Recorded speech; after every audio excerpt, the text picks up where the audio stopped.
நம்ம புதுக்கோட்டையில் இப்படி ஒரு தேர் திருவிழாவா? வணக்கம் நண்பா. நம்ம புதுக்கோட்டையில் எண்ணற்ற சிறப்பு வாய்ந்த தேர் திருவிழாக்கள் நடந்தாலும் அதில் முக்கியமான ஒன்று தான் இந்த நார்த்தாமலை முத்துமாரியம்மன் கோவில் பங்குனி தேரோட்ட விழா. ஆனால் அந்த தேர் திருவிழா வர்றதுக்கும் ஒரு வாரத்துக்கு முன்னாடியே பார்த்தீங்கன்னா பால் குடம் எடுக்கிறது, அளவு குத்துறது, இந்த மாதிரி பல திருவிழாக்கள் வந்து நடக்கும். அது நிறைய பேருக்கு தெரியாது. அவ்வளோ சொல்கிறேன், எனக்குமே தெரியாது. அது ஒரு விஷயம். நான் இப்போ தான் வந்து தடவை வந்திருக்கேன்.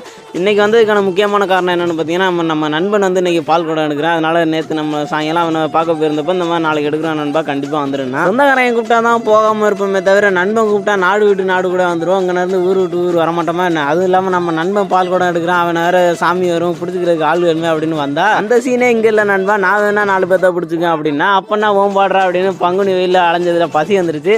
நம்ம நார்த்தாமலைக்கு வந்துட்டு பசியோட யாராவது போக முடியுமா? அங்கனைக்கு அங்கே வந்து மோர் பானங்கன்னு குடிச்சிட்டு இருந்தாங்க. நம்மளும் வாங்கி வாங்கி குடிச்சிக்கிட்டே இருந்தோம். இங்கிட்ட வந்து பார்த்தீங்கன்னா இந்த கூட்டத்தில் நண்பனை எங்கே தொலைச்சனே தெரில. இந்த கோயிலுக்கு போன முழு காணொலி பார்த்தீங்கன்னா நம்ம சேனல்லே கீழே கொடுக்குறேன். நேரம் இருந்தால் பாருங்கள். வரட்டா நண்பா, வீடியோ முடிஞ்சுச்சு.